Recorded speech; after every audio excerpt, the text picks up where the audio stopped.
बुरी तरह तिलमिलाया हुआ है। उसके इस बार तिलमिलाने के पीछे की वजह है भारत के रक्षा मंत्री राजनाथ सिंह का बयान। राजनाथ सिंह ने सिंधु को लेकर एक ऐसा बयान दिया है कि पूरा पाकिस्तान बौखला गया है। दरअसल रक्षा मंत्री राजनाथ सिंह के बॉर्डर बदलने को लेकर दिए गए बयान को पाकिस्तान हिंदुत्व से जोड़ रहा है और भारत को पूर्वोत्तर की समस्या याद दिला रहा है।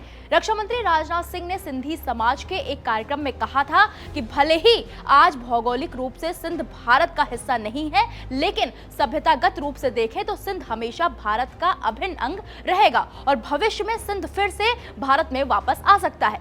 रक्षा मंत्री के इस बयान से पाकिस्तान में कपकपी और सनसनी दोनों ही मच गई। राजनाथ सिंह ने कहा कि उनकी पीढ़ी के सिंधी हिंदुओं ने पाकिस्तान में सिंध के विलय को कभी स्वीकार नहीं किया। पहले आपको उनका पूरा बयान सुनवाते हैं, फिर पाकिस्तान का बौखलाहट भरा जवाब सुनवाएंगे। और आप सब जानते होंगे कि रामायण में एक श्लोक है, जिस श्लोक में राजा दशरथ जी कहते हैं, प्राचीना सिंधु सौवीरा सौराष्ट्र दक्षिणा पथा। इस श्लोक से साफ हो जाता है कि सिंधु प्रदेश राजा दशरथ के राज्य का हिस्सा था और इस श्लोक से यह भी साफ हो जाता है कि सिंधु प्रदेश राजा दशरथ जी के राज्य का हिस्सा था और सिंध वह क्षेत्र भी है जहां वेद ज्ञान सबसे पहले आया।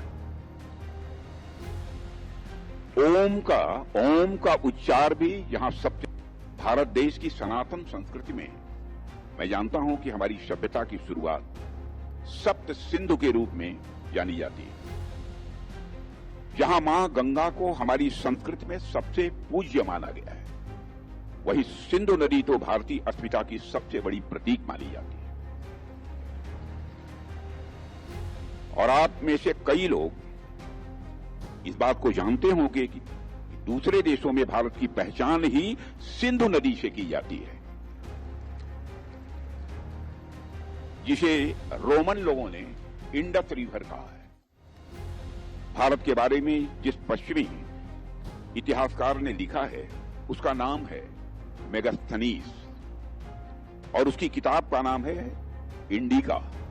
पाकिस्तान राजनाथ सिंह के इस बयान पर जवाब देते हुए हिंदुत्व का रोना रोने लगा। पाकिस्तान के विदेश मंत्रालय ने कहा, ऐसे बयान विस्तारवादी हिंदुत्व सोच को उजागर करते हैं जो स्थापित सच्चाइयों को चुनौती देना चाहती है और अंतर्राष्ट्रीय कानून, मान्यता प्राप्त सीमाओं की अखंडता और राज्यों की संप्रभुता का स्पष्ट उल्लंघन करती है। हम राजनाथ सिंह और दूसरे भारतीय नेताओं से गुजारिश करते हैं कि वो भड़काऊ बयानबाजी से बचे, जिससे इलाके की शांति और स्थिरता को खतरा हो।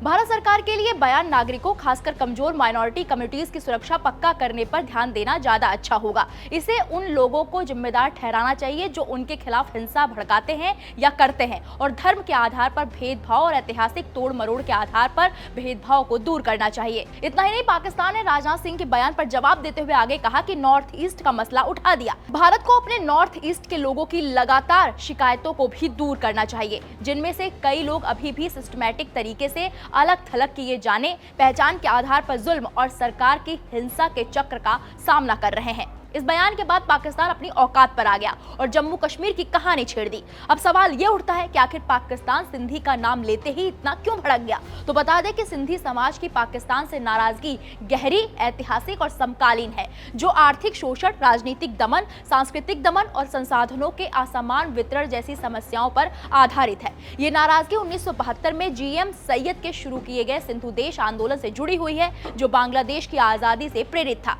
सिंधी राष्ट्रवादी पाकिस्तान को आंतरिक उपनिवेशवाद मानते हैं, जहां पंजाब प्रधान केंद्र सिंध के संसाधनों का दोहन करता है लेकिन स्थानीय लोगों को कुछ नहीं देता। फिलहाल पाकिस्तान के इस तिलमिलाहट पर आपकी क्या राय है? हमें कमेंट बॉक्स में जाकर जरूर बताएं।